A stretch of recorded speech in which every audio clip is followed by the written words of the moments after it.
इन्हीं horror stories YouTube channel में आपका स्वागत है। मैं हूं सात्विकी द्विवेदी। सुनिए आज की भूतिया कहानी।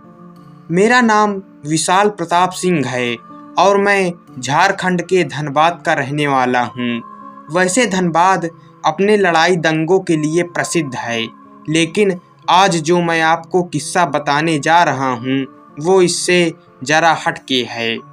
एक रात मैं अपने गांव से अपने दोस्त रमेश के साथ अंधेरी रात में खेत के रास्ते बस स्टैंड की तरफ जा रहा था, तो मेरे दोस्त ने कहा, दोस्त थोड़ा जल्दी जल्दी चलो, इस खेत से अगले 2 खेत तक थोड़ी समस्या है। तो मैंने पूछा क्या बात है, तो उसने बार बार बात को टाल दिया, लेकिन मेरे ज़्यादा दबाव डालने पर उसने पूरा किस्सा सुनाया।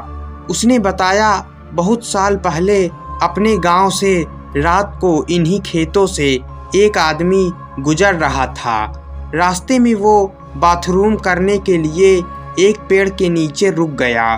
उसके बाद वो जैसे थोड़ी ही दूर चला, उसे किसी बच्चे के रोने की आवाज़ आई, तो उसने सोचा रात को पहरा देने वाले का बच्चा होगा। लेकिन तभी उसे याद आया कि ये खेत तो रमेशर काका का है, जो 3 साल पहले यहाँ फांसी लगाकर मर गए थे। वो आदमी सहमे हुए कदमों से आगे बढ़ता जा रहा था और उसके दिमाग में उन लोगों की बातें याद आई कि इस खेत से गुजरते समय रात को कभी पीछे मत मुड़ना, कोई रास्ता पूछे तो उसके आँखों और पाँव को मत देखना, कोई कितना भी बोले मत सुनना।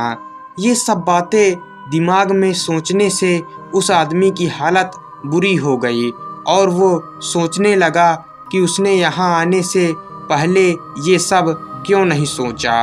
वो जैसे जैसे आगे बढ़ता वैसे वैसे बच्चे की आवाज़ और तेज होती जाती और उसे ऐसा लग रहा था जैसे वो उसके साथ ही चल रहा हो। तभी अचानक उसने देखा कि एक पेड़ से बंधे झूले में बच्चा लेटा रो रहा था, तो डरते हुए उसने आवाज़ लगाई कि ये किसका बच्चा है, लेकिन कोई जवाब नहीं आया।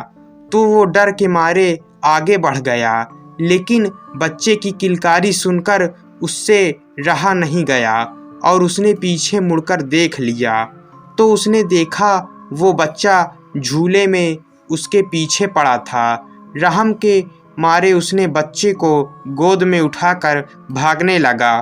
थोड़ी देर बाद वो बच्चा उसे भारी लगने लगा और वो ये देखकर चौंक गया कि उसके पैर लंबे होकर जमीन को छूने वाले थे। उसने घबराकर बच्चे को गोद से गिरा दिया।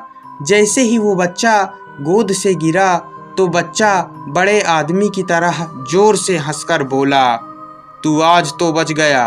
अगर मेरे पैर जमीन छू लेते तो तुझे आज यहाँ कोई नहीं बचा सकता था, तेरी मौत तय थी। ये कहते ही वो बच्चा गायब हो गया। वो इंसान गिरते पड़ते घर तक पहुँचा और घर पहुँचते ही बेहोश हो गया। जब उसे होश आया तो उसने गांव वालों को ये सारी कहानी बताई। जैसे ही मैंने ये किस्सा सुना तो घबराहट के मारे बिना पीछे मुड़े जोर से भागा और कभी उस प्रेत बाधित खेत से रात को नहीं गुजरा। तो दोस्तों, ये थी आज की भूतिया कहानी आपको कैसी लगी? कहानी पसंद आई हो तो वीडियो को लाइक, चैनल को सब्सक्राइब करके जाना। मिलते हैं अगली भूतिया कहानी में।